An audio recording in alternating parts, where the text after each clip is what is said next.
Alright guys, welcome to Habesha Connection. I go by the name of Sam, aka Sam Fitness Food. We've got special guest for you here today. Very, very special guest. Right? We haven't even mentioned the name yet. You lot are clapping. That's how popular she is. Right? We've got a special guest, Bilen, Queens of Heart, Florida Design. Thank you. How you been? I'm okay. Right. How are you? Thanks, guys. Thank you for having me. I'm seeing love. I'm seeing love here. I'm seeing love. Right How you back been? at ya. Thank you. All right, guys, Thank enough. you. It's only because she's my cousin, right? How you been? I'm okay. How's okay. everything? Yeah, everything's okay. Busy. Yeah. You know, busy, but well. We are well. We are grateful for this busyness. Corona moment treating you. Corona has been interesting. Mainly because for the business, it's had a massive impact. So I've got a wedding, based business. So events has been shut Before down. we go, I want you Yes. to tell the viewers Yes. what exactly you do, Okay. so we will know exactly what you do, how you do it, Sure. before we can get to our program. Of course. So you mentioned Queen of Hearts. So Queen of Hearts floral design. I'm a floral designer. I wouldn't call myself a florist. It's more design led. What's the difference? So florist is more what you have kind of like a retail florist, which is you have a shop front. So you're able to go for Valentine's Day, Mother's Day. You can go to your local florist, pick up those flowers. I ain't got a clue, man. I'm learning. Exactly. So these like monumental things in your diary where there's a birthday and anniversary, you would go to a florist. You would contact a florist to get a lovely bunch of flowers.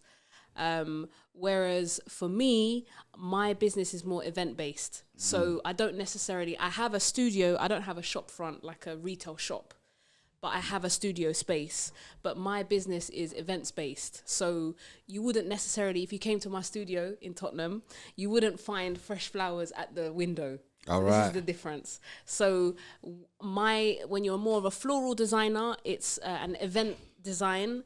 It's more you have a date put in the diary and you have your clients, and then it's booked in advance. Consultation. Exactly, and it's more a larger scale event. So you do flowers for events. Exactly. Oh, that makes sense. That's the I've difference. learned. All right. Yes. Before we go, how did you come up with idea, or was you into that world? So break it down, Bilen. Okay.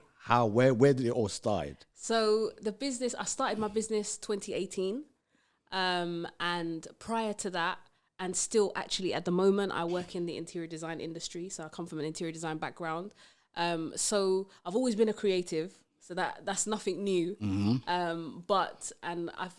I've graduated in 2009. So I've been in the industry for about 12, 13 years now. But 2018, it's an interesting story because the person on this couch. Let's hear it. Who happens to be my first cousin, my lovely cousin here. Actually, the business was born out of a beautiful conversation with yourself and some other family members. There was 4 of us in early 2018. And we had a conversation. How long it's been? Yeah, we had a conversation. Do you remember that I conversation remember. we had? Yes. This is where Queen of Hearts was born. So it's a very special moment for me to be with my cuz There on you the go. sofa right now. Always have a conversation with your cousin. Yeah. Exactly. How many years on? 3 years on now. About 3. Yeah, exactly. 3 years on. Because it was around February, March 2018. And we had a conversation. You came over to my place. Yes. And That's good food. Yes. And you know how it is. You're relaxed. Yep. You've ate. You've drunk. Yep. You're in good spirits. You're having your family over. Sam is around. Sam is around. And, I was talking to you and the family, and I said, my brother was there as well. And I said, you know what? I've got this idea, but it hasn't been done before. I haven't seen anyone do this, but I think I might go from interior design. I will continue with that. But there's something that I'm interested in, which is event design, more flowers. Mm-hmm. So you turn around and you said to me, so just do it then, innit? There you go. You just said to me, Just cuz, just do it. Yeah. You said, just go for it. Doesn't matter if you ain't seen no one out there in the market. Go for it. Like, put your vision on it and just do it. Absolutely. And I think probably a month after that, I put a business plan together. And I decided to basically just go for it. That is literally it. So that February, March 2018, I started thinking about how I can develop it. Mm-hmm. I don't want to be a florist because floristry, you need a certification. It's a different, I wasn't trying to go back and study. So I was trying to implement my interior design experience and then put it together with event design, which is a very thin line between those two.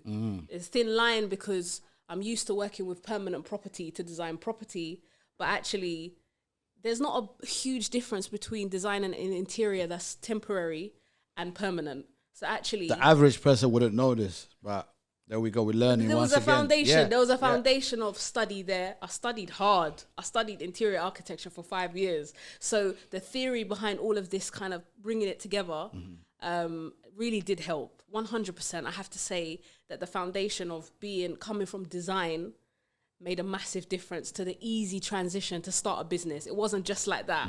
So you're right. You have industry knowledge. You understand, the processes of design. You're client facing. You know how to. Customer service was part of my job. So this was very easy for me then to transition into thinking about how I could start my own business, because I know how to talk to clients. I know how to put a design scheme together, but it's just a different situation because it's more for a temporary setup. Yeah. And in that, the beauty of that is that you can be even more creative, because when you're doing interior design, it's not your taste, it's your client's taste. And as much as you can be creative, you can be artistic, you have to make sure that you got client satisfaction. You have to make sure that you're designing for your client. Whereas with event design, you can go all out. Because it's temporary. It's for one night, or it's for one day, or 1 week. You're creating a service. You're providing a service. Exactly. So the service element was what I had in common. I already know how to deliver that service, but it was just for a slightly different way. So you're right. That was a very important, because the foundation was there. I was able to transition easily. So from that conversation, put a business plan together, and then had it in my head that, as difficult as it was going to be, I wanted to make sure that I would have a studio space or a creative space, because I know how important it is as an artist or a designer. So you was thinking ahead already. 100%. You got to aim high with these things, you know. There's no reason why, you should aim think low. small. Yeah, you know, you need to be bigger picture. And also for people to take your business seriously, I can't be doing consultations in Costa or Cafe Nero. People won't take you serious. If I'm asking for people to hand over £5,000 for an event or whatever, you know what I'm saying? Yeah. Or whatever, or £100, whatever it is, or, £500, I need to set the standard from the beginning. And I think for me, that made a big difference to allowing me and my business to grow faster. Because I wasn't as much as I have a full-time job, and I'm working in the industry.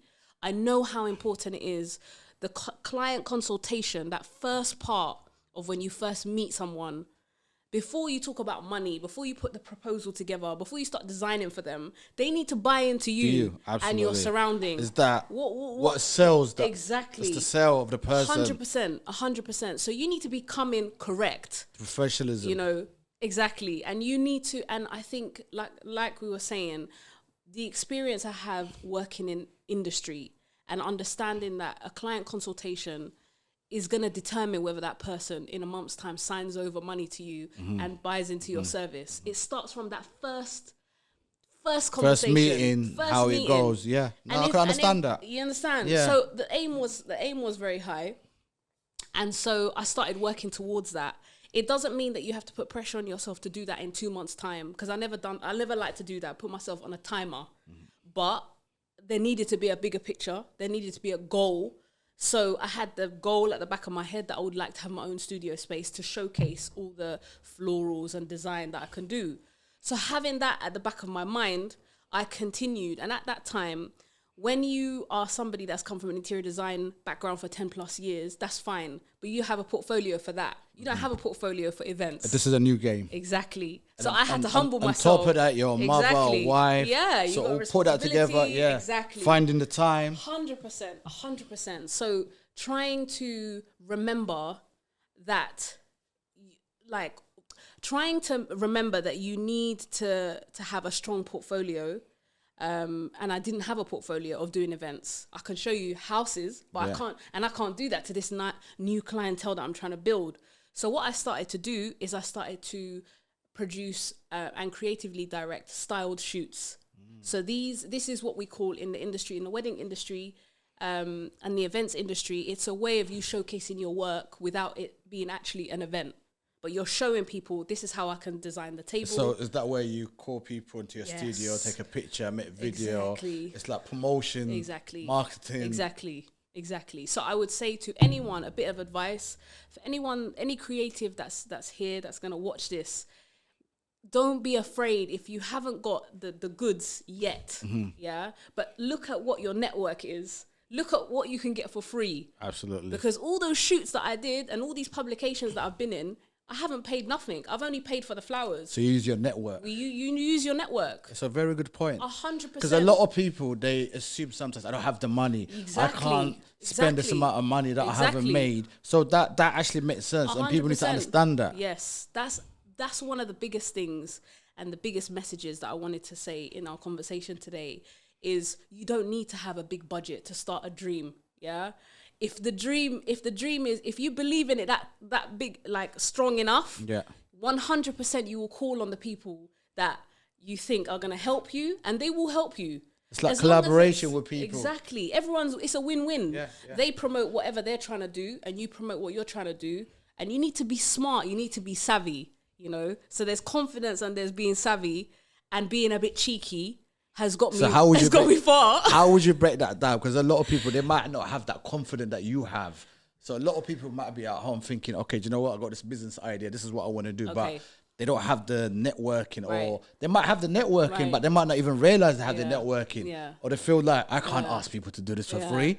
How did you come out with that makes you feel comfortable to use it? I would say that not much, Sam. There's not much to it. At the end of the day, everybody right now, especially the world that we're living in now, everybody is almost coming up with business ideas as they sleep. Like everyone. Every day we're seeing it. Everyone. But the what's going to determine the ones that take it serious, you know what I'm saying? Like consistency. It's the consistency. Exactly, and getting knocked back and moving forward, getting knocked back again and coming. Because a lot of people, they get the first knock, second knock, they give up. Exactly. And this is what people don't understand. Consistent is the key. Exactly. So, but to answer your question, I would say if you are somebody that is quite, an introvert, you're quite shy, you don't really want to bother anyone, but you have this amazing idea, I would say try and upskill yourself. Okay, so if you don't want to ask, which my first piece of advice would be to knock the doors down and ask your network. But I understand not everybody feels comfortable to do that. But if you're in a situation where you have a service or you have a product, and you are really keen to get it off the ground, you need to upskill, go on YouTube and learn how to be a better photographer or videographer. Because the thing is, Sam, something's got to give. If you're not going to be confident enough to go and use your network, you need to be doing something else. You need to be you need to be accountable. Not for you then. It's not for you. It's not for you. You can't want to get involved with a certain thing that you're not comfortable and you're expecting to sell or 100%. be part of the market. Yes, 100%. And being an entrepreneur, you're right, it's not for everybody. And that's not the end of the world, actually. It's really not. There is no reason why, like, we've become this world of, like, if you haven't become an entrepreneur, you haven't made it, which is completely false. I think that's social media. Everybody want to be an entrepreneur. Everybody want to do things. Exactly. I think they feel like they need to follow the trend. Exactly. I think that's what it is. Exactly. But going back, what was that one moment made you believe this is what I'm going to do? I'm going to go for it. You know what? I would say when starting my business, I have never technically been trained to use flowers. I've never gone to a college or got a certificate, right? I think that, if I'm honest, I have a lot of audacity, to be honest. I'm very cheeky because, like, sometimes I even can't quite believe, like, where it's gone without even having a flower certification. I really... But isn't that when they say one door will open another door for you? And actually, you know what it just showed me? It showed me, and it's given me more confidence year after year, knowing that that I've just managed to put some lovely, pretty flowers together and people believe in it, people buy into it. I'm just like, you know what? I can do anything. Yeah, actually. yeah. It's the It's the confidence. Yeah. You know, so, but I've forgotten your question, you know. This is how passionate it is. I said, what was that one moment made you believe, do you know what?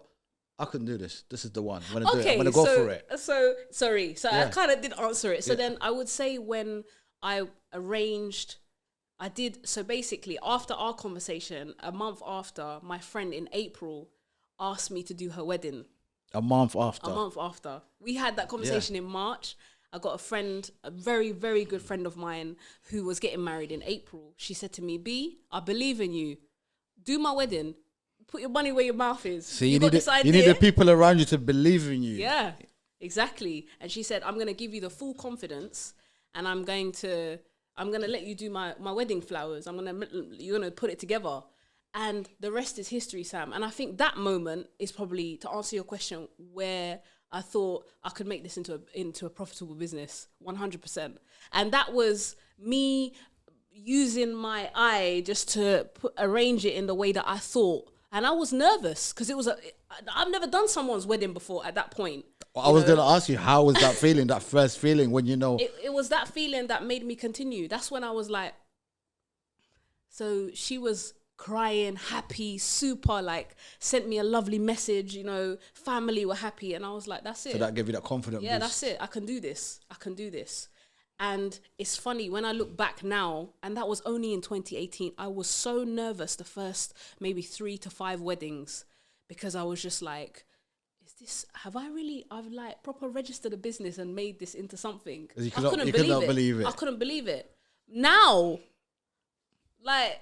Now you're doing it with now your just knock it out of the park. closed and you're going forward. No issues now. But yeah, it's mad. Like, but I'd say that time, my first wedding, I was like, yeah, this is... Did you celebrate after the first wedding? Definitely. Was it like, did it make you think, you know what? Yeah. I'm the Don. I can do this. 100%. It's like a self-celebration though, because, you know, there's so much like starting your own business and continuing to start your own business, even with struggle and knockbacks and whatever, like, it's such a self journey that you go on. You have your ups, you have your downs, you go through all kinds of, you know, like positives and negatives, but I wouldn't regret any of it. Was there anything that surprised you, that you thought, whoa, this is something different, or whoa, I didn't know I have to deal with this? I would say I've been very lucky. I've had a very, very good line of clients. Very nice. All clients that I've kept in contact with. I'd say 1 or 2, there was probably 1 client that has been a lesson for me. And it was a lesson because, I'll make it quick. No, take your time. What you're talking about, there is something happened actually in probably the first year where I started the business. And the client asked me, true story, this is a completely true story. The client, I was doing the flowers on the Saturday and it was just flowers, right? And it was a smaller number of people, maybe 50 or 55 people. That was definitely not Habesha wedding. No, it wasn't. It wasn't a Habesha wedding. But the second day, so that was booked, all done, whatever.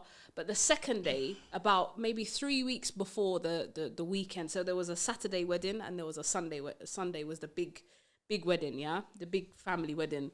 And so the Saturday, fine. That's what my forte is, just doing the flowers for a smaller number, whatever. And then she asked me a few weeks before, her decorator had let her down for the Sunday. So it would involve decorating and flowers. Okay. So I was like, I'm not sure. Like it was like 250 plus, right? It was big. And it was beyond flowers. So it was doing a whole stage design. It was a stress coming. You know, and I was very young in the business at that point. And I still am, but very young at that time. And so for the Sunday, she was like, I'm sure you can do it. There was one thing that I regret that I said yes to do this wedding. The reason why is not because of what was needed, like decor and flower. I could have done it. But I had a very limited time to decorate the hall. Now, she told me, listen, you're going to have maybe between 4:00 and 7:00 to do the wedding. That shorter time. Yeah. For how many people? For 250 people. And at the time, I said to myself, you know what, B, don't do it. It's not worth it. This is going to be very difficult for you. And afterwards, But was there part of you thinking this is a challenge? This is a challenge, and money's involved. Yeah. And as a new business, you're thinking to yourself, you know what? Should I just do this? Just knock it out. Just do what I can. But I should never have agreed to do it. That's been the biggest lesson for me, actually. Why? When I started. So what happened was, on the second day, the first day went lovely, all done. The Sunday happened. And unfortunately, I didn't know that there was a wedding beforehand. Wow, so you got to in the same hall.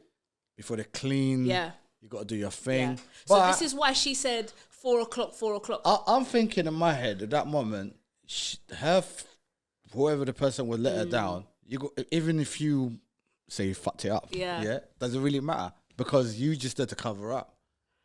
That's how I would look at it. Yeah. So, you know what I mean? So it was, I know you want to do your best, exactly. And you're very and new and you're so. If that was now, it would have been a completely different. Yeah. I wouldn't have business. Yeah. I would have been like, sorry, I'm being let in at this time. End of story. I'm taking my stuff. I'm out. Or it would have been completely different. But when you're quite innocent at that point, you know, you're still quite fresh. You're you just working started the from business. your heart. Yeah. You just like, want what's the best for the person. Exactly. And I still do. And and what happened was we didn't get into the hall until about 5:15, 5:30. And people were arriving from 7. That's a short time. So what happened was I had one of my really, really good friends, my husband, his cousin. And what started happening is we had to start setting up outside. We were waiting for people to come in. So I let the client know, listen, this is happening. I'm really sorry. I don't know what to do. Like, but that's not for you to deal with. Yeah. So what happened was, Sam, as a new business, I was mortified. I was so upset because I was thinking, oh my God, she's going to be so upset. At the end of the day, that's like more caring though. I was blaming myself. Yeah. I was blaming myself because I'm thinking, I'm not going to be able to deliver the full service because these things happen. And cut a long story short, that would be a moment for me. That was the biggest lesson. And even afterwards, and I really appreciate, she contacted me and she said, look, unfortunately, it wasn't like what I expected, but unfortunately, and I was like, look, I am sorry, but this was the scenario that I was faced against. The fact that I only had literally 2 hours to do what I needed to do. Absolutely. But that lesson needed to happen. At the time, I was horrified, but it needed to happen. So now you know when to say yes or no. Exactly. If you can't do certain thing, you're clear, you can 100%. Say, no, I'm not going to do it. Yeah, 100%. And I think in the end, that's not the worst case scenario, actually. But for me, that's probably been the worst situation. I would take that as a good lesson. But it was a fantastic lesson. It's a good lesson. Great lesson. Yeah. One thing I wanted to ask you. You've done a lot of wedding. I've seen it, right? A lot of non-Habesha. Before we get to the award, what would you say is the difference between Habesha weddings and non-Habesha weddings? Do you know what? I wouldn't necessarily say there is any main reason why I haven't done a lot of Eritrean weddings. There isn't actually a reason. I don't know if it's just because maybe the Eritrean community or the Habesha community don't know I exist. Because actually... Well, now they know. Because actually, to be fair, since Habesha people have known I have existed, it's been very positive from them, I have to say. Very supportive. And I didn't know you existed. When I get married, I'm definitely going to contact you. So it's a lack of platform thing, which is why I'm appreciative to be here, to be honest. So my work is out there. But it's not, yes, a part of me is a bit like, I want to be doing more weddings for my people too, for Habesha community, because actually the ideas that I have for Habesha setups is like, it hasn't been done before. Yeah. And so, what I would like to do going forward, they're not ready. They're not ready. They're not ready. They're not ready. They're not ready. There's big ideas here. There's big event design that I can do. And I haven't been able to put my cultural stamp on it as yet because of the type of couples I have. I can't enforce Habesha setup for a couple that's from, you know what I mean? So I would like to, and I'm hopeful that that actually is the future. But yeah, I think that it's just down to maybe not having platforms, people not knowing as much, you know, thankfully to your platform and to a couple of others where they have promoted my business and stuff, and it's made a big difference actually. But yeah. Right. Taking it back a little bit. How did you come up with a name? Because I know nowadays it's very important to have the right name for the social media marketing. Yeah. How did you come up with it? So I think it came to me one day, because actually the word queen, to be honest with you, the word queen, I based it on the fact that because I'm doing a wedding business, more weddings than events, if I'm honest. The queen being the bride. What about a broom? I What about know, king? I'm sorry, man. They got Come on, left man. out in this Cuz, situation. well I done. couldn't do king and You queen know? floral design. But yeah, it came from the queen, the queen of hearts, hearts meaning love. Yeah. It just came from that, to be honest. It came from the whole wedding queen heart. Did you have a few different names before you actually went? Sam, or you just went boom? Yeah, I went with instant. that. Straight away. Queen of Hearts just came to me, and then I started associating it with love and marriage and the queen of the day. Like, that was it. I didn't think about what should I call it, and then I just stuck to it. Because I think also I have to anyone that's thinking about like starting to call a business, don't get too hung up on the name. It's not that deep. Yeah. It's not like the name and your logo and all of these types of things are like distractors.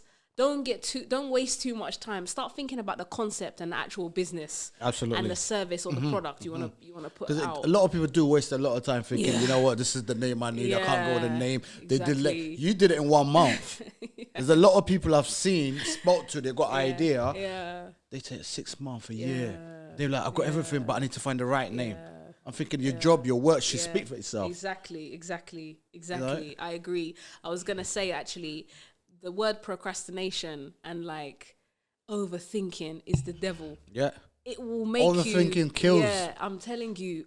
Like, I honestly believe I didn't waste time thinking about these types of things. That's what just led me to move faster. Because you have to, like we said, don't get hung up on it. Yeah. Think about it, and you might change it. Like, think more about what you want to do and concentrate on that rather than the logo. Absolutely. And the name. Yeah. But going forward now, yes, you're doing your thing. Everything's going according to plan. Yeah. Right? Yeah. I want to get to the happy moment. Okay. Right? How did you let's talk about the award. Okay. Tell our listeners, what was the award for? So the award was for wedding floristry business of the year for the UK African Wedding Awards. Sorry, can I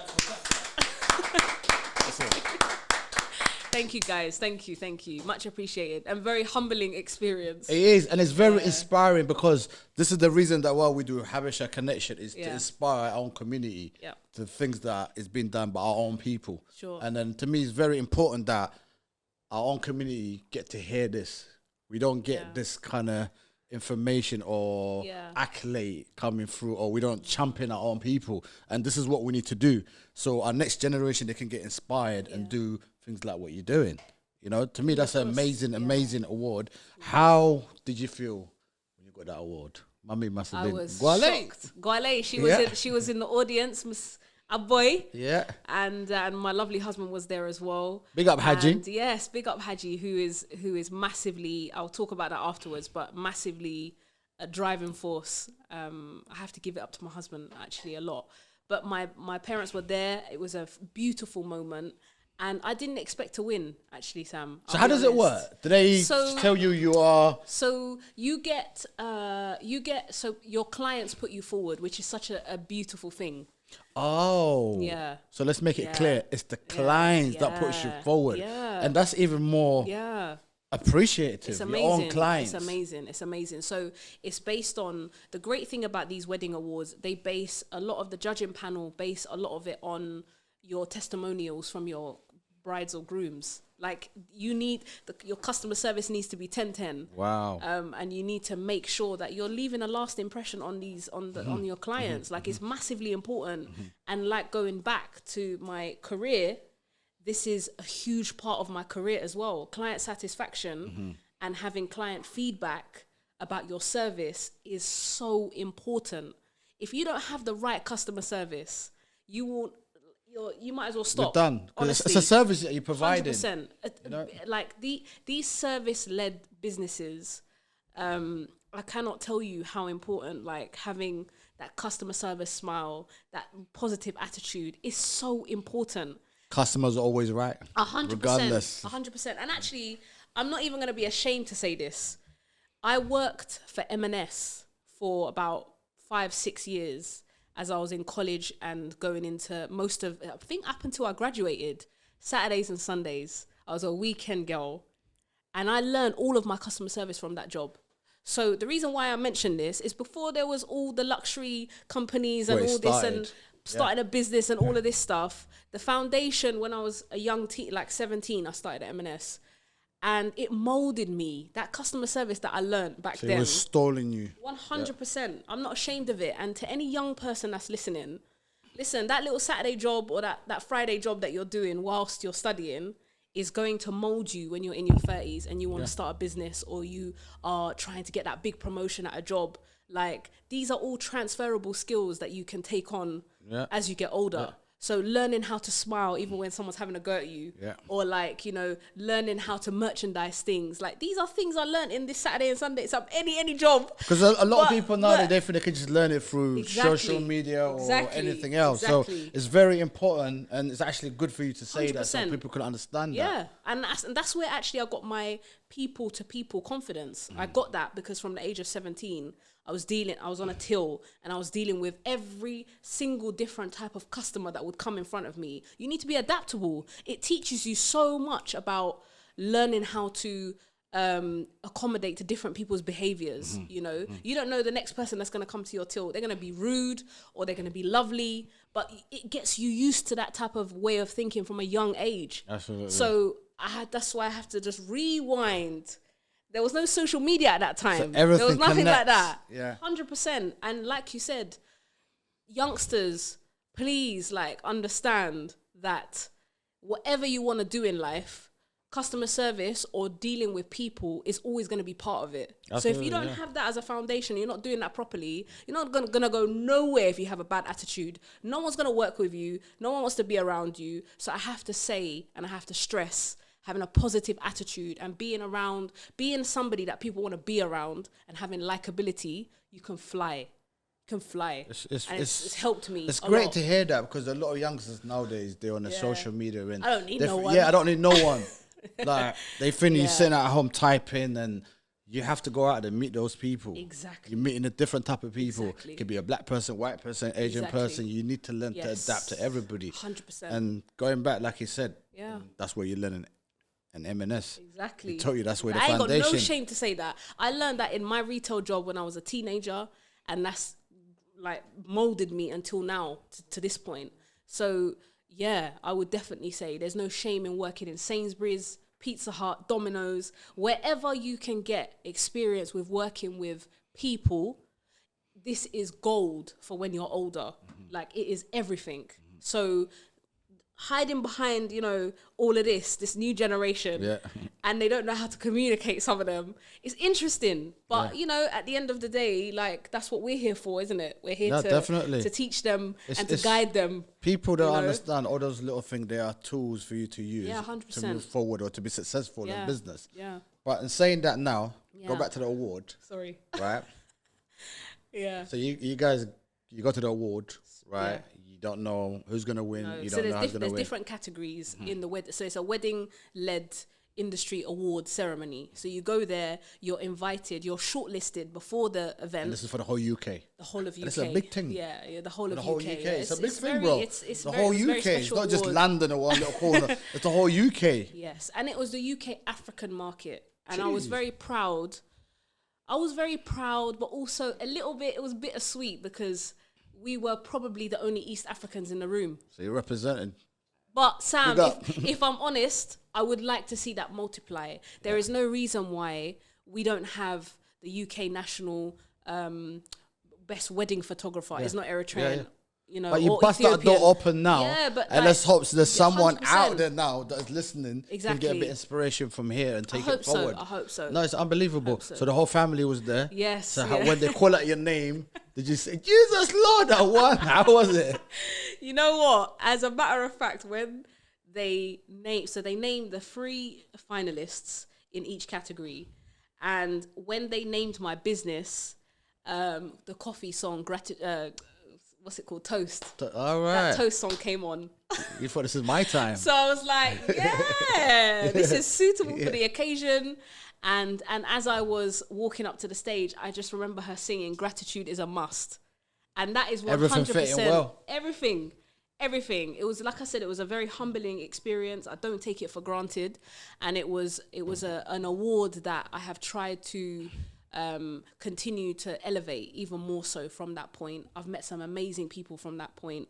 But to go back to what we were saying about opening the doors for more Habesha suppliers and wedding suppliers, people ask me all the time, where's the Habesha wedding suppliers at? Where are they? Yeah. And I'm like, you know what? They are around, but they're just not out here as much, you know? But I would have to say to anybody that's listening, and if you have a wedding-led business, you're a photographer, you're a makeup artist, you know, you're a videographer, you're even in decor, any of that, where are you? Come out through. There. Yeah, come out the woodworks. Come on. Come and talk to us. We're here. I need. Where are you? Yeah. I need to be able to. I want to support them. Same way that I've had support from so many other people. I want to be able to look left and right. And we could all learn from one another. Here, you know, because I'm not gonna lie. The award ceremony, I would have loved to see more of a bigger Habesha community there. You know, of different suppliers, and I'm hopeful that will happen in time. And if I can be part of that change, let it be. Why not? So, family's happy. Yes. Proud. Yes. How did you feel? You mentioned the husband, Haji. Yes. Right. How important is it, your partner, your husband, your family, to support in the things that you do? Because sometimes we don't realize we need people around us, especially, you know, what encourages me is, there are certain people, they'd be like, you know what, I'm married, I got a job, I don't have time for it, right? You need the support of your partner as much as anything to support your dreams. 100%. So how was that? 100%. I have to give everything up to him. My husband is my number one fan and a massive support system and massively part of my business, actually. He's a business partner, actually. I wouldn't say that he's just a husband, because he is definitely part of the process. He's part of the delivery. The only part that he's maybe not a part of is the creativity of all of that stuff, but the operations, does he try to get involved? Actually, he's smart. He doesn't. Really? He knows his place. He's good. He knows his place. He's right. That's why it works. Yeah, let's give it for Haji, man. Let's give it up for him, man. Because you know what it was? Yeah. I'm like you. I'll probably get involved. Now, why don't you do this a little bit? Yes, like, I know. We family. We're exactly the same. Exactly. So we're so inner and nosy. But yeah, so the financial and the operational side is where he's heavily involved. And as a creative, that doesn't naturally come to creatives, I have to say. Not all creatives. I won't judge all creatives, but my creatives know what I'm talking about. Finance and operations is not naturally something we're good at, because we're aesthetically strong. But with numbers, we might not be that strong. Yeah. So he comes from a finance background. He's a trader. So for him, it's an easy part. So I feel like the fit has worked very well. And obviously with working closely with your husband, there's always back and forth. Of course. There's always back and forth. But when it comes to the creativity, the key part is that he knows I know what I'm doing. He knows his boundaries. He falls back. He falls back. But no, also I have a son who is about to turn 5, and I have one on the way. Ooh! Congratulations! God willing. So my family is growing, actually, and I'm a working mum, a busy working mum. And you got a job as well. I have. So I would say it takes a village. You hear that saying? Yeah. And boy, has it taken a village, because absolutely, you know, actually prior to London, we were living in Dubai. I was in Dubai for 4 years. My son was born there, and I was working in interior design over there. And the biggest 99% of the decision of of us coming back was because I had my little boy over there, and I thought to myself, I need the network. The network ain't in Dubai; it's in London. So it was better for you here. It was better. What was the difference between Dubai and here? Because my parents are here, my husband's parents are here, and the network of knowing that if I wanted, I'm a very ambitious woman, as you know me, cuz. Yep. So I had goals and I had aspirations, and I wanted to be a working mum. I didn't want to be at home full time. I did a maternity leave. I stayed with my son until he was 12, 13 months old. And then I went back to work. I found a job over here and we moved back. And I wanted to get back to work. I was hungry to get back to work because of the type of, it was a personal choice. But I didn't want I wanted my son to be around his family. And I'm very blessed. And there's 2 sets of grandparents. And that network is, I gave it up to husband, but there's also parents involved and who have massively been a big support system for me, because as having a small child, having a full-time job and starting a business is no joke. And if you don't have a system in place, it could be difficult. It could be very difficult. Yeah, I hear that. So yes, it's the network, that support network is very important. Hugely. So going back now, what message would you give to this young Habesha woman out there, or even the older one? Some of them, they got kids. Yeah. They still got ambitions. They want to do business. Yeah. Some of them, they don't feel that. There are even some, they feel they don't get the support from the husband, or husband might feel don't get support from the wife or family. What message would you give? Because this is a very inspirational story to hear. How you did it. You got support from the husband. He knows his boundaries, the families. Yeah. What message or advice would you give? I would say even... To any woman, someone once told me this, a very good friend of mine at work. She said to me, don't ever think you can't have it all. Don't ever think you can't have both. You can have all of it if you want to, but all of it comes down to self. Mm-hmm. So to all my sisters out there that have a dream or they want to do more, it's not even about, Sam, it's not even about starting a business. Even if you just want to work your way up in a business and you've got a job and you want to be more senior, it's not, let's eradicate that whole, I need to be an entrepreneur. Mm-hmm, mm-hmm. Because I'm still working and I'm an entrepreneur. Yeah. I've started a business, but I'm happily still working. So I feel like if you don't have necessarily a support system, don't let that be an excuse, actually. Because your drive should be your child, yourself, or your ambition. The drive should come from somewhere. And if you have enough drive, if you want it that much, you will do it. You find a way. You will do it. You find a way. Yeah, but you need to decide how much you want it. Yeah, you're right. It's how much you want it. You find. I mean, you can by any means necessary. If you want it, go out there, work 100%. For it. Don't stop. Yes. Right? Yeah. Going back to weddings and stuff, right? You've been to Habesha weddings. Yeah. So many Habesha weddings. Yeah. You know how they are. You're florist, you do a lot of weddings. How would Bilen, if she had to change the Habesha wedding, right? And from where you are, what would you change, or how would you do it going forward? That's a great question. I would say... Because I feel like all our Habesha weddings are similar. Yeah. That's what I feel with the designs. No disrespect to anybody, but I feel it's kind of similar we have. Yeah. The reason why I say that's a great question, Sam, is that stems from, I hate to say this, but it stems from the Habesha community not necessarily valuing art and design as that high. Now, when I say this, I mean this. Please listen. Even when I'm going to rewind it so that you can understand what I'm saying, so that we land at your point, okay? The reason why. So you tell me how often it is encouraged for a young Habesha child to go into the art and design industry. Very. I don't know. You guys tell me. Not a lot. Is it on par with law, medicine? No, it's not. And engineering.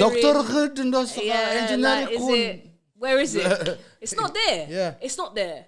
So the reason why I bring this up is because that stems from an actual opinion, a deep-rooted opinion of our community. Okay, when people think of flowers in the Habesha community, or they think of decor, or they think of interior design, even. I'm not talking about architecture and the lovely architecture that is back home, because we have great architecture. I'm talking about, do we as a community invest in interior design? Would you guys get an interior designer? Or would you say, you know what, like, I can just do it myself? Do it myself. Let me just go to IKEA. Little tutu rug here. Yeah, when you dip it, it's true. Little bars here and there. Let's be real. Yeah, it's true. So as a community, I wouldn't even say as a generation, as a community, we don't necessarily see much value in, oh, let me get a floral designer and let me get her to design my wedding. The family and maybe the couple will be thinking, I'm not going to spend that money on that when I can just get a better caterer, or I can just spend more money on my Zuria, or I can get more gold with that. Yeah.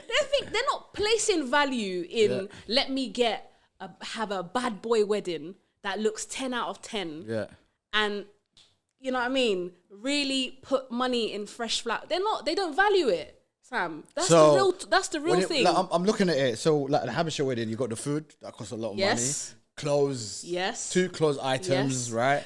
Sam, sorry to cut you. The people that win in Habesha weddings is the photographer, the videographer, and the caterers.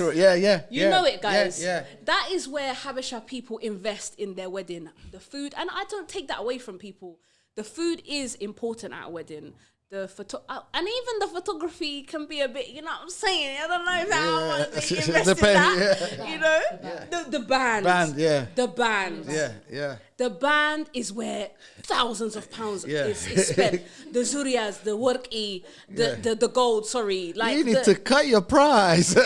You know what I'm saying? They're not placing value in, oh, let me give the couple a couple grand to make it look pretty and flowery. But and whatever. I think in our community, I don't think like we're not as flamboyant. No, it's not like we're a bit. It's more like simple and basic. Exactly. I think we don't think ahead, because when I think about it now, if you take a picture, that picture lasts for lifetime, right? You don't see the food. No. You don't see the band, right? You might hear them in the video. Yeah. But actually, when I think about it now, the flower, the design, that's a lifetime. I think it's the backdrop, all of that. Yeah. That's which is why I feel like, if I'm honest, maybe my service and my business, not because I've wanted to cater to more Habesha weddings, but maybe because of the way in which what my business is about, which is making it look, beautiful, a backdrop that has flowers and all of that. That's not something that naturally my people might gravitate towards. And it's not, you know what I'm saying? So actually, where I'm really passionate about, and actually in the next few years I will really try to push, is a change of perception. In our community, there is no reason why it burns me. I've been published in magazines, but not showcasing my culture. Absolutely, yeah. I've showcased, Western style weddings, but what deep down actually I would like to showcase and bring to publication to these lovely wedding magazines are beautiful culture. I am so proud to be an Eritrean woman, like super proud, and everybody around me knows it. Yeah. But for some reason, I just haven't been able to, have the type of clientele that have come to me or been attracted to my business, because maybe they're thinking, why I'm gonna give we gonna to the flowers. But do you think that will change going forward with those youngsters? I hope so. Yeah, 100%. I have a hope. I hope so. It will be. I think those youngsters now, they go into different weddings. They're not just, because a lot of people grow up just going to Eritrean weddings, right? So the expectation is Eritrean wedding. Exactly. But now they have Nigerian friend. You have, I don't know. Great point. Yeah, different. Great point. So I think that's what it's gonna. It will change. It will change in time, and this is probably the best time. Actually, I'm grateful because timing-wise, this is good for me as a business. I'm hopeful for that change. I want that change to come because I want to, like I said, I want to inject. There are so many creative, artistic ways that I would like to put Habesha weddings on the map that hasn't been done before. But do you know what, though? I have to say, the US are way ahead of us. Yeah. They're way ahead of us. They are way ahead of us. Why do you think that is, though? What's the difference? You know, I don't know if it's, I'm not sure. I don't know if it's because the appreciation, or maybe have they been in the US longer? I'm not sure. Because I feel, I could be wrong. Yeah. I feel in the US, yeah, they're more open. They like to show. In Europe, I feel we like to keep it humble. yeah, That's what I feel. Yeah.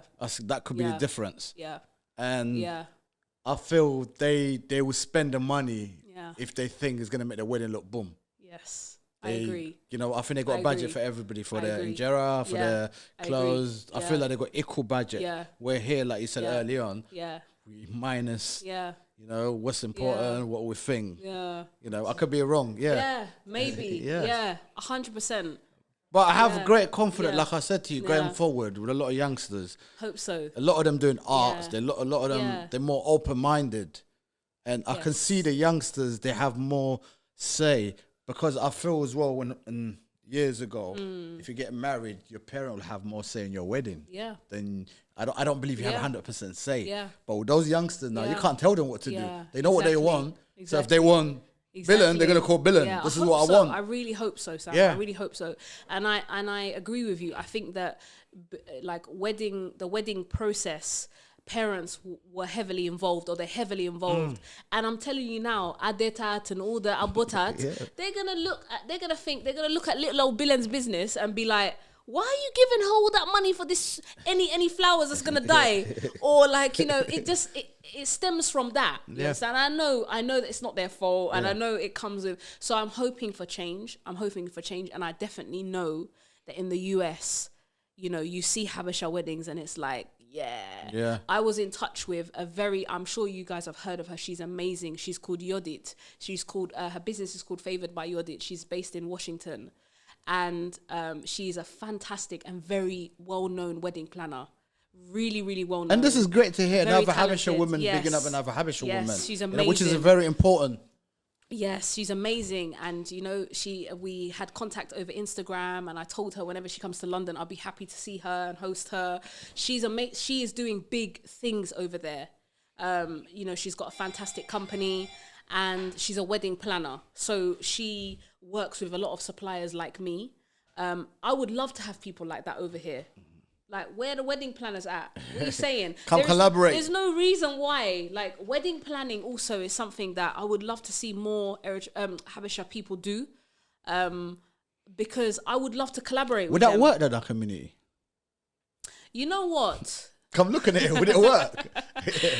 Sam, it needs Maybe to. it could with the youngsters. It needs could to, because though. It needs to, yeah. The more I think about it now, if you've got a job and you're Yeah. working and you ain't got time, Yeah. right, like everybody else Yeah. here, you might need a wedding planner. Yeah. But the problem is the Yeah. older one, they are at home. Yeah. From Abeti. Because So they got more the time. are naturally the wedding planners, aren't they? Yeah, they're the wedding planner. You know, comes to Gubaro, you know, that's how it works. Yeah. So I think going forward, Yeah. things will change. Yeah.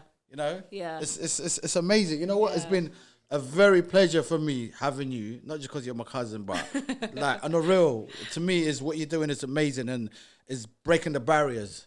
You know? Hope so. It's doing well, keep doing what you're doing.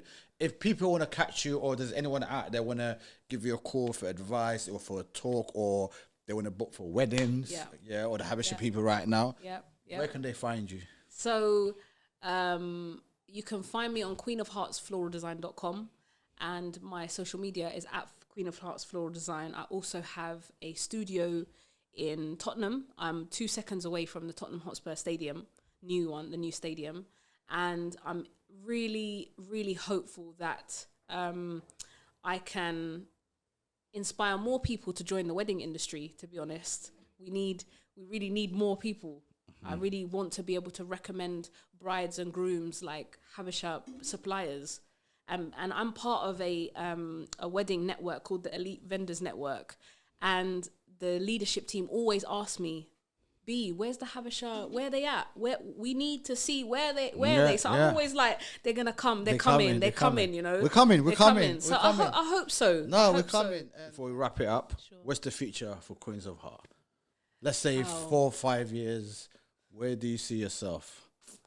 In 4 or 5 years, I would love to have my own wedding venue. Actually, I would love to be able to host my own weddings, whether it be a hall, a banquet hall of some sort, or a space where I'm able to have weddings there.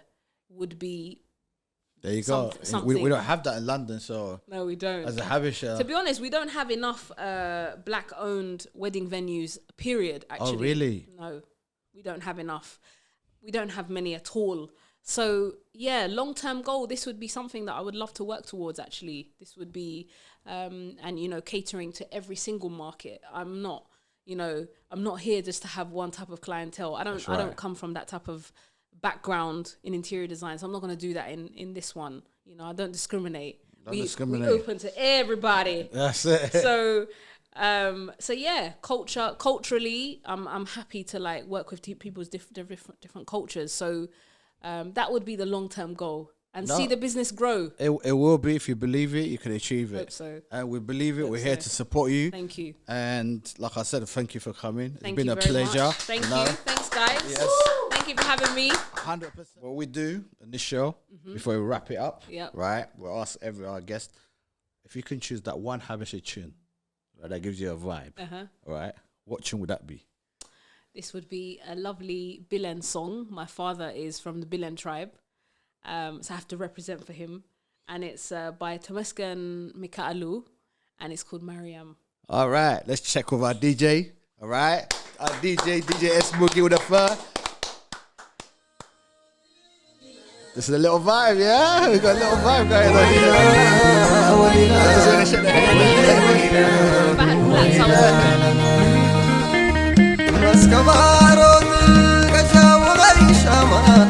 وللا يرمكن ضفر آخر شامي داك ولا ما شامي داك ولا ما يمسك بارك الكشاو خيشما وللا يرمكن ضفر آخر شامي داك ولا ما شامي داك ولا ما ولي رما خننا قلنا الكيراج ومرا تلل دري أمورس شامت لا سنرا نرشامي